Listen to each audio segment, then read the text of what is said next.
Good day everyone, welcome back to my channel. Today's topic will be pretty lengthy. For those of you who are actually new to my channel, welcome to my channel. I'll be talking about this Q58 case itself and how to cool the components like the processor and the GPU itself. I did two videos on this case itself. One is actually the overview, which I'm going to leave the URL at my top right hand corner. For those of you who are interested, you can actually have a look. And the second video is more about how to do the cable management first before you feed the components in this case. And I have feedbacks from viewers, from emails saying that it's been very helpful. And for those of you who are actually new to this case and would like to know what's the proper way, I shouldn't say it's a proper way, I should say how you can tackle problems like the cable mesh and such, there is a video that I've highlighted to my viewers. If you're interested, hit on the top right hand corner where I leave the URL. Okay, as I was saying, that today's topic is going to be lengthy because I'll be talking about the things that I've actually done on this case itself. I'll first start off with the GPU. As you can see, there are two GPUs over here.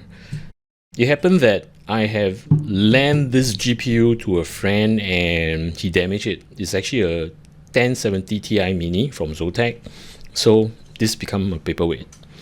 Next will be this 3060 Ti, which my friend have replaced it for my damaged card.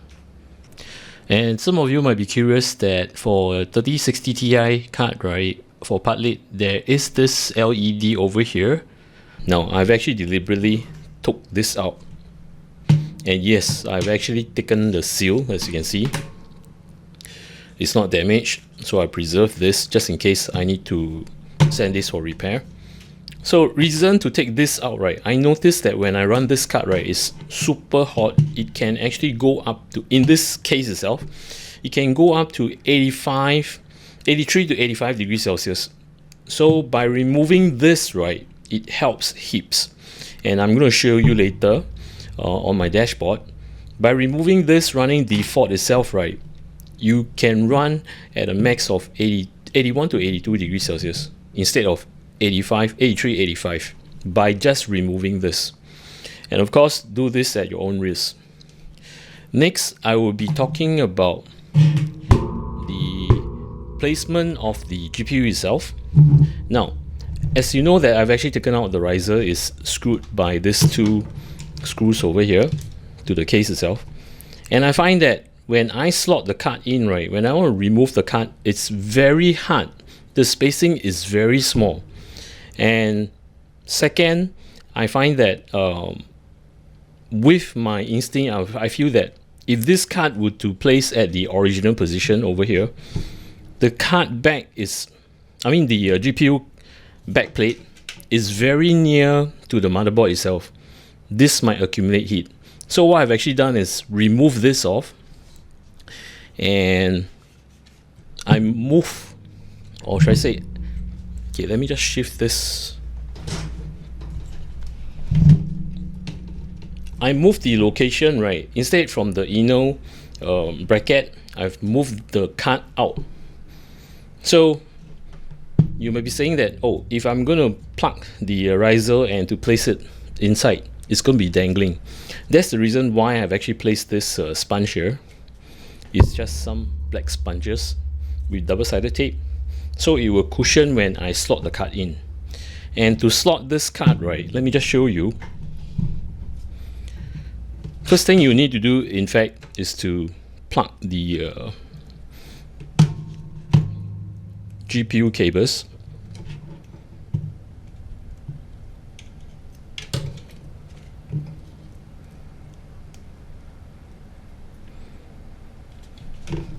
I have to align this, then the GPU itself. So once this is done, right, see, as I mentioned on the other video, you need to do the management properly, so when you place the components in, right, it's much more easier. Next, we'll be slotting this to the riser cable. Okay, you will hear a click. Once you've done, right, then slowly adjust it in to the case itself and place it at the outside. So the card is pushing towards the mesh instead of away from the mesh, as you can see over here. See, it's away from the motherboard. Not too sure if you can see. See, it's away from the motherboard.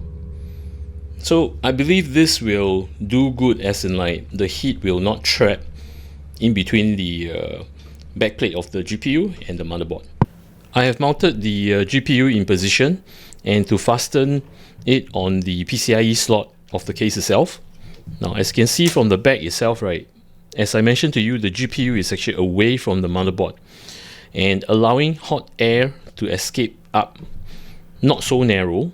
And if it's narrow, right, both areas, the motherboard and the GPU itself, will suffer based on the fact that it will accumulate heat. And by accumulating heat, right, it's not only affecting the GPU itself and the motherboard. As you can see here, the processor is over here. So if the motherboard, at the back of the motherboard, is heating up, right, it will impact the temperature of the CPU too. So that's the reason why I've actually shifted out. And another thing good is that since the GPU is actually facing nearer to the mesh itself, right, it's pulling more cool air into the GPU itself. And as you know, when dissipating from the GPU itself, right, let me just show you over here. So assuming that cool air is actually blowing from this direction, and all the hot air is coming up from the top and from the bottom.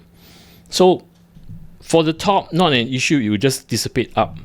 But for the bottom, right, if the GPU is placing nearer to the motherboard itself, there are gaps over here whereby the hot air, there might be holes over there to expel the hot air, but there will be some warm air circulating up. So in other words, the hot air is circling back to the GPU itself. That will actually heat up even more on the heatsink itself. So by placing it nearer to the mesh itself, right, or towards the side of the panel itself, it will draw direct cold air and leaving very little gap for the hot air to raise up. So most of the hot air, right, in fact, will be dissipating from the back, which you give space to, and you will raise up from here instead of circulating it. Next will be the mesh itself. As you can see, I've taken out the glass panel, and I have actually done 2 mesh myself. See, these are the mesh, which on my previous video I mentioned that I'll be using acrylic. That was actually a failure, so I made use of the acrylic. I cut them into pieces. As you can see, these are the acrylics. So this is 2 mm, and the mesh itself, right, I'm making use of this. So I cut them in size, and using double-sided tape to tape it on with the acrylic, cut it in position. Then this side, right, nearing to the mesh, I put double-sided tape, and on the other end, right, these are magnetic tapes, which I got it from shops. So you can just magnet onto the casing itself. See?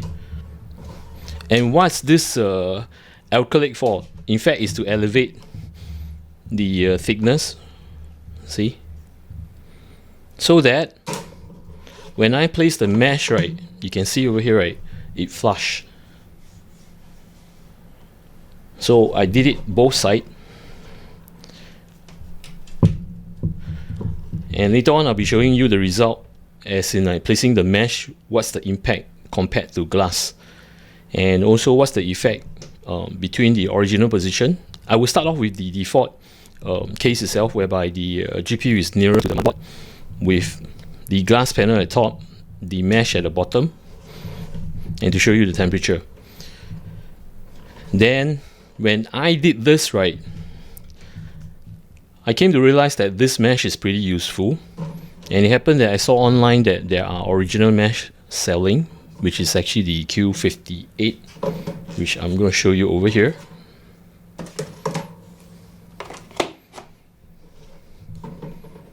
This is the original mesh from Q58, or should I say from Lian itself. So I can just fasten them at the top section. See? So it becomes one set. It's neater.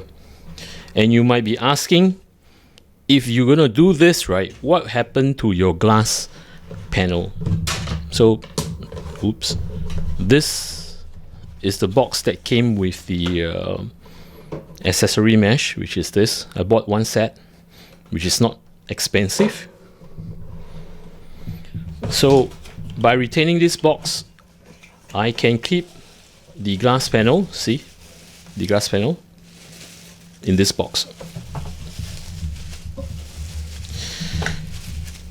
Okay, before I start on with the temperature, as in like the test itself, I'll be using the default case itself without the mesh panels. My DIY mesh panels and this original mesh panels, and to explain how this really affect the temperature.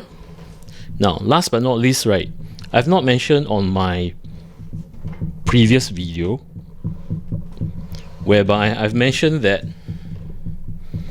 I've done this on my first video, but not on the second video itself. If you can see here, right, there's this yellow tape over here. This is in fact the SATA hot swap. A lot need to take out the top panel and to remove this, right, in order to grab hold of the SATA hard disk. Else, I've actually done this mechanism, see, whereby I tape the duct tape on the SATA hard disk. So as and when, right, I can just pull it out. All I need is just to take out the top panel and to remove this, pull this. So as you can see, it snugs in nicely. See, I can just slot this in, and I can just put the top panel. Then if I want to remove, right, it will be like this. See, wiggle at the side is easily removed. And of course, when you're doing this, right, if your computer is on, make sure that you set the UEFI to hot swap enable. And on Windows itself, right, make sure you eject the hard disk from the USB icon, which I'm going to show you later. So there you have it. Easy access. Now to take on to talk about what I've actually done to cool down the temperature of this case itself. Let's go. Before I proceed with how to improve the temperature within this case itself, now earlier on I mentioned this SATA hot swap. Before you can do this operation, right, you will need to set in your UEFI to enable the hot swap, which I'm going to show you here. Now this is my Q58 motherboard. Now in your UEFI itself, right, head down to advanced and head down to SATA configuration. As you can see, my SATA configuration, right, one of them is plugged, which is grey out, SATA 6G_1. This is my SSD, the hot swap. So you will need to find this hot swap. Make sure you enable it. If you don't enable it and unplug it, right, you might damage the SSD. So make sure you do this. And after this, right, when you are in operation mode, for example, let's say you're plugged into the case itself, right, and it's during operation time, as in like it's turned on. Before you can remove this drive, right, make sure you locate the USB icon on your lower right hand corner, which I'm showing you here. Click on it and eject the disk. So once you eject this, right, you'll be able to pull this out. Next, I will be sharing where I purchased the original Q58 mesh, which is this on your right. Now, for those of you in Singapore itself, right, if you want to purchase this set, you can obtain this at a shop. I mean, online shop at Shopee. Now, based on the fact that the original search that I've done, right, on Shopee itself, this is the only shop that sells this mesh, which is $76, very expensive. That is part of the reason why I did my own DIY mesh. Then right after a while, when I finish off the DIY, right, I was like still curious if they are selling cheap, and I found this shop which is selling the original mesh. As you can see, it only costs $36. So if you want to obtain this mesh, you can purchase off from this shop. I will leave the description of this shop in my description, so you can hit down and purchase it yourself. Next will be the DIY mesh. How I got this inspiration is in fact through this gentleman here on YouTube. He's from Philippines. I've actually contacted him before. The JD Block Build from this YouTube channel, and I find that all his YouTube content, right, are pretty unique. I believe he's actually an electronics student. He did a lot of modes.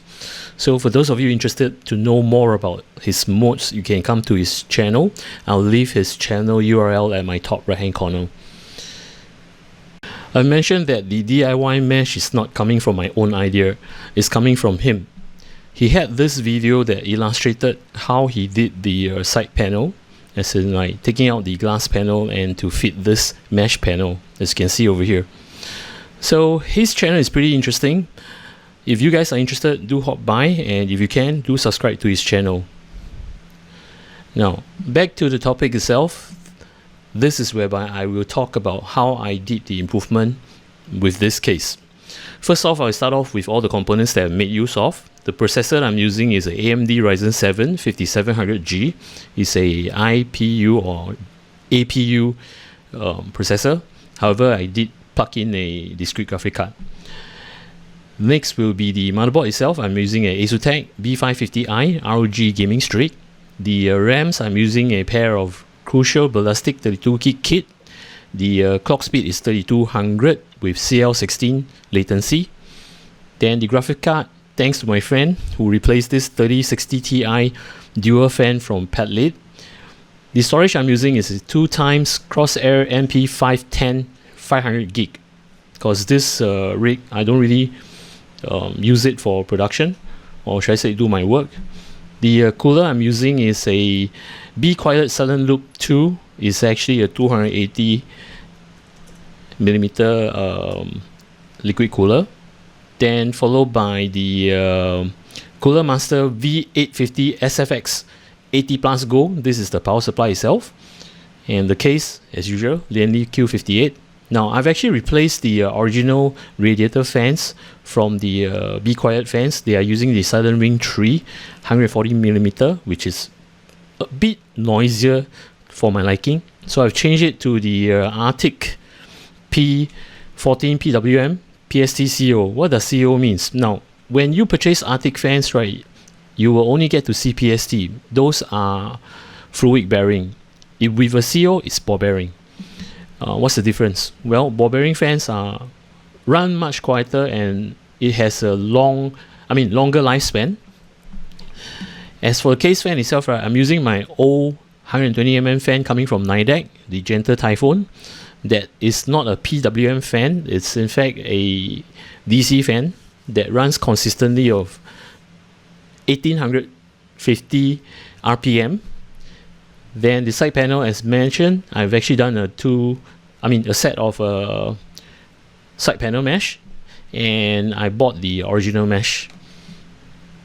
Now, the test that I will be testing, right, first of all, you will see, I will go through the benchmarking with you, showing you that the first case itself is actually original. As you can see, the default, the GPU is near to the motherboard itself, and the top will be glass, the bottom will be mesh.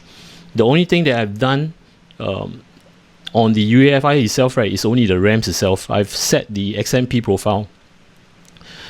Then followed by no PBO2 settings, no GPU settings.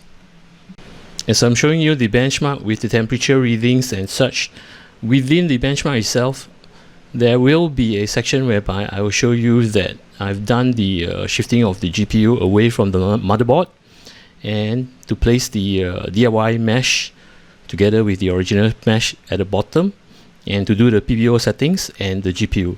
I will show you the PBO settings right now, as you can see over here. Now, what I've actually done is I've done on the AI tweaks itself, right, besides the XMP profile on the RAMs itself, I've done an offset on the Vcore itself. As you can see here, right? See, I've done a Vcore offset, and I've set it to minus 0.175 volt. So it's not running on full. It will lower down the Vcore. Then under advanced mode, which you have the PPO2, the AMD overclocking. I've actually set only on the precision boost overdrive, whereby I set advanced and I set all the settings like the PPT, TDC, EDC, SoC TDC, SoC EDC. All these are by default. I'll show you later how I find the figures by default. So I'm not going to go into details. Oh, speaking of which, right, I do have a link that I will put in my description. That is where I find the guide from, and it's very comprehensive. For those of you who are actually new in PPO2 overclocking, right, you can hit down to that YouTube channel. Now, on the curve optimizer itself, right, yes, I know that I can set per call and to find out what's the limit, but being lazy, right, I didn't even bother because these are like 6 call, so it's not so challenging as my X PC, which is actually a 5950X, where you have 16 core to play with. So with this say, right, I've slowly set it negative. I start off with 25 and the system crashed. So I lower down and till I got negative 18 and the system is running stable. Right now I'm going to boot up the system here. Now while booting itself, right, I will show you how I do my graphic card undervoting. So that will be a more interesting thing to play with. Booting up to Windows. Now before I show you how I do the GPU itself, right, earlier on I mentioned the default PPT, the EDC and the TDC. How did I get all the default settings? In fact, it's through hardware info. When you launch the hardware info itself, right, uncheck everything and just start. Don't do the sensor, don't do the summary. When you click on start, you will see this. Okay, let me just close this. Oops.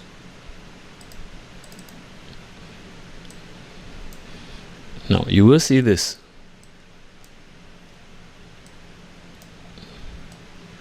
In this list itself, right, hit down to your central processor, go to your processor itself, then there you have it. You will tell you all the limits, as in like your TDC, your EDC and your PPT.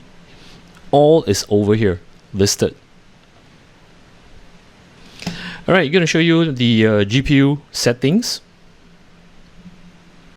Now for the GPU underclock, what I make use of, in fact, is a benchmark for GPU called Heaven from Eugene. Now normally I'll run this at the background, and from there I will tune my GPU underclock. So whilst running, let it run. Okay, let me just bring this down. I'll let it run at the background and to play with the afterburner. Now a simple way to actually play with afterburner, right, it's pretty simple. Right now I've actually set it to the settings that I'm going to show you later.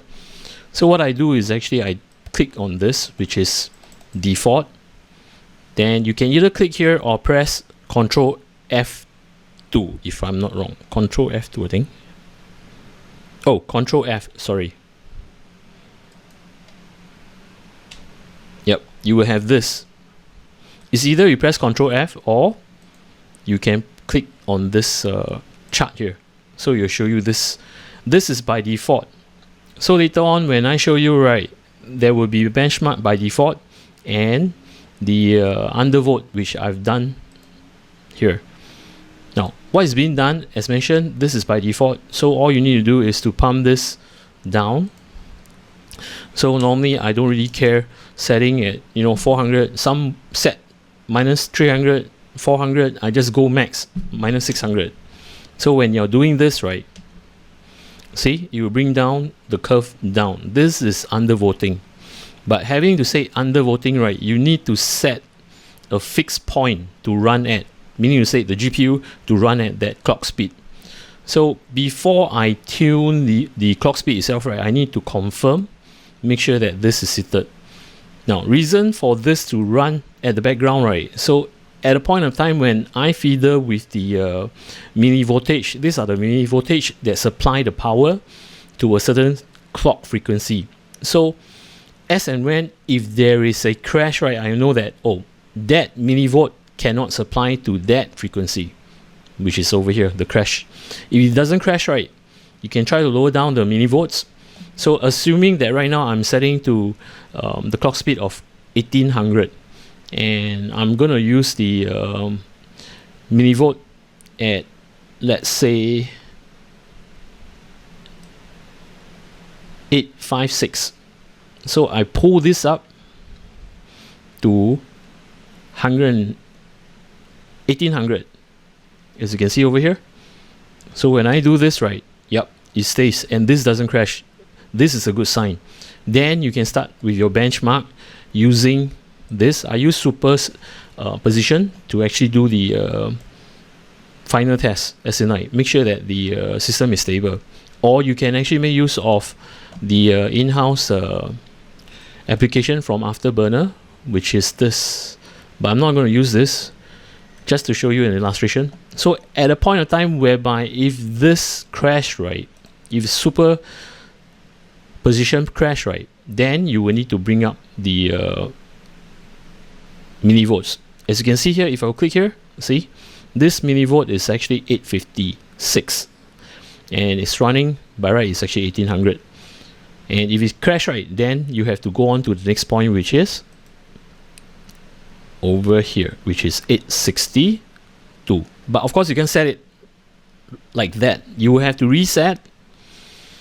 Then again, over at the core clock, I minus 600. Remember, it's always a negative number, not a positive. If positive, right, your system will crash and reboot. So as mentioned, if this crash, right, if the super position crash, right, I would bring up the mini volt. So I'll set this to 862, which is here. Then I'll pull up, and I'll confirm again, and I'll run the test again. There is another tutorial which I'm not going to go in depth. You can refer in my description. I will leave the URL. This guy is pretty good in undervoting. Okay, with this said, right, let's continue on, and I'll just leave this. What you will be seeing during the benchmark itself is this diagram over here. This will be live, feeding live to you. I've done a lot of tests on this.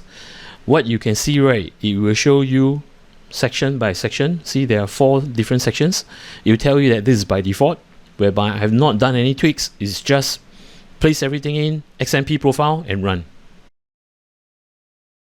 Over here, right, is by default, but I've actually offset the GPU, as in I shift away from the motherboard. And what are the temperature over here? You can compare instantly. Then for this, right, my own DIY mesh, and of course the offset with the PBO settings and the graphic card settings and such. And this is using the original mesh that I've bought and with the offset. Alright, here we go. I'm going to show you the benchmark, and I'll talk about the results later.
Results are out. I believe you saw it with your own eyes, what's going on. Now, I'm going to tell you the benchmark that I've actually made use of. I run off 30 minutes of Cinebench R23 just to warm up the processor, the CPU itself, before I conduct the further tests. And I run one time on superposition just to warm up the GPU. So by warming the CPU and GPU, I conducted the final test, which is on 3D Mark. Now, as mentioned, you have witnessed what's going on. And on 3D Mark itself, there are 4 tests. The first 3 on graphics, the last one on CPU itself. As you can see here, right, with the legends itself. Now, the PBO2 and the GPU undervolt and the Vcore settings, the voltage, are fixed on this tree. I've not changed anything. The only thing that I've actually changed is only the GPU offsets from the default to this. And from here, I remove off the glass panel to the mesh that I've done. And from there, right, I place the original mesh. And you can see that there are great difference. Looking on this diagram here, right, now, this was on the third test of 3D Mark, which is about ending. I took a screenshot. So this is actually what happened. On the GPU itself, for default is 75.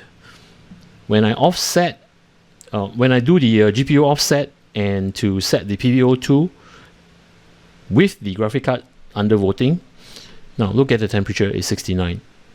And take note, when I'm doing the PBO2 itself, right, and the graphic card undervolting, look at the voltage itself. I mean the wattage. Over here is drawing 160, consistent, 169, 160, around there. And default is running, this card is able to pump up to 200 watt. So it makes, it makes use of the max, which is about 200, 198. So having the default this way, right, your fan on your GPU will definitely pump all the way up, max. And it's much quieter when I lower it down, as in I undervolt. See, it's 1800 around there, the RPMs on both ends.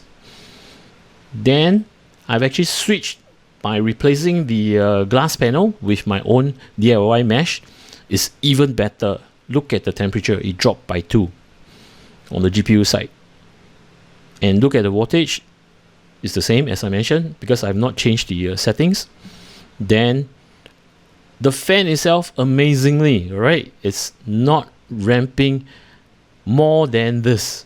It's 200 lesser, which is quieter, thank goodness. And if you ask me, is it worth to purchase the original mesh? Yes, it is. Why? Look at the temperature, it dropped by 2 again. And look at the RPMs, it's even better. And look at the wattage drawn. Now, why is this so? Because the original mesh that I've actually done, right, the holes on the mesh is very tight. Okay, very small.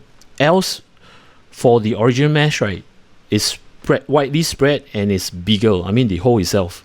So I believe there is an engineering trick that what Lian have done. So this purchase of the original mesh is worth it. On the 3D Mark last test, which is on the GPU is on the CPU itself, the processor itself. Take a look. See?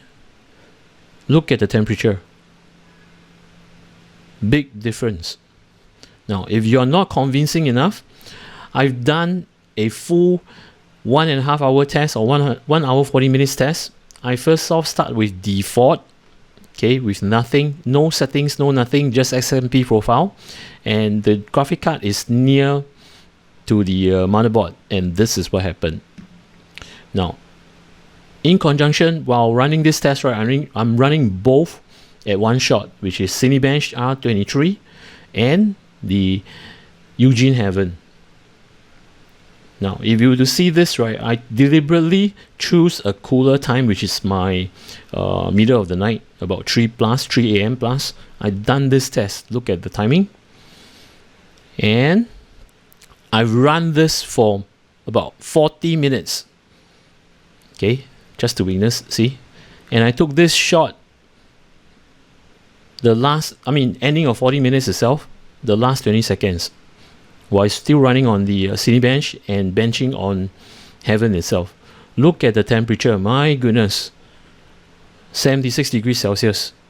And mind you, the degree over here is about 27 to 28 degrees room temperature in the middle of the night. But I face throttling when at default. Look at the clock frequency, 1787 megahertz, and look at the power drawn. This is by default, and my fan is ramping up crazily. Temperature at 80. Now, to prove that this are true value, look at my hardware info. Current 75 degrees Celsius on the GPU itself. The hotspot is 86. This is pretty hot, almost near 90, which is scary. And look at the voltage, the millivolts that is pulling is providing max around 1K and is drawing consistently 0.919. And the fan are ramping up crazy. Then followed by the GPU clock, as I mentioned, is throttling. I know the max it can go 1900, but it's throttling. And for CPU itself, right? Okay, CPU. Look at it. It's running 79.5 degrees Celsius at max. And the Vcore itself, if I don't offset it, it's running 1.263 voltage. And it's providing 1.462 voltage. So it's pretty scary. Then the next test, which I've done the final one, which is just to show you this one with the original mesh, offset and everything. I can run 1 hour. So just to show you, look at the time here, 5:07 a.m. same date, and look at the temperature that is running. Okay, this was the last 30 seconds. It's still running. For almost 1 hour, okay, over here, see, almost 1 hour, my GPU temperature is 65 degrees Celsius, and my CPU temperature is running 64 degrees Celsius, and I'm holding on to the GPU clock frequency, which is 1830 megahertz, and the drawing power is still hovering around 160 to 165. And the GPU fan itself, right, early on you see is 1600. It's only by 100 more. Fantastically. And if I were to bring you and see the GPU itself, right, look at the temperature, 66.2 degrees Celsius. Max it go is 69, but it's hovering around here. And look at the hotspot itself, the TJ junction that most people will worry about. Max is 80. This was 77. And before that, that was like almost 90. It's like 86 degrees Celsius. The drawing millivolt, as mentioned, I fixed it. See, it's actually 862, but 0.01 millivolt it doesn't hurt much. So it's hovering max. And the fan, look at it. It's not pumping, 2000 and above. It's still running at 17, around there. And look at the GPU clock. It's consistent. It never dropped. Then over here, whereby the CPU is running 63.9. Mind you, this is actually after 1 hour, and the max is 64. And the core voltage, see, is 1.106 as compared to earlier on, which is, I believe is 1.2 something. See, we bring down so much lower.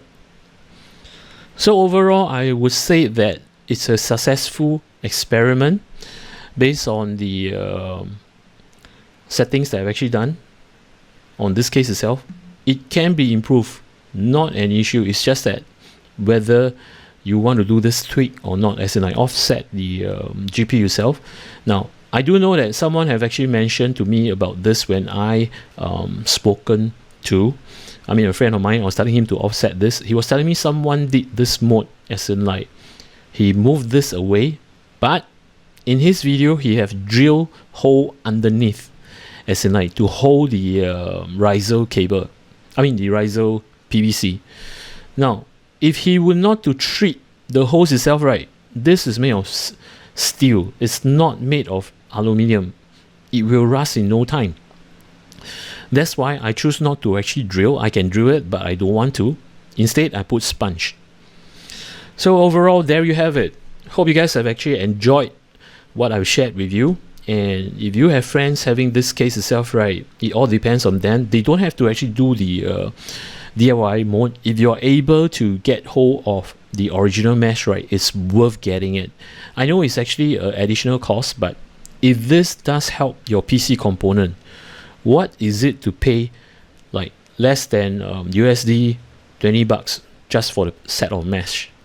The set of original mesh to keep your component cool. And this will prolong the life of your component. Okay, hope you guys, as mentioned, enjoyed what I've shared with you. And for those of you who are actually new, welcome to my channel. If you like my content, do remember to subscribe and to hit on to the notification bell button. Till then, take good care of yourself, good luck with your build, and goodbye.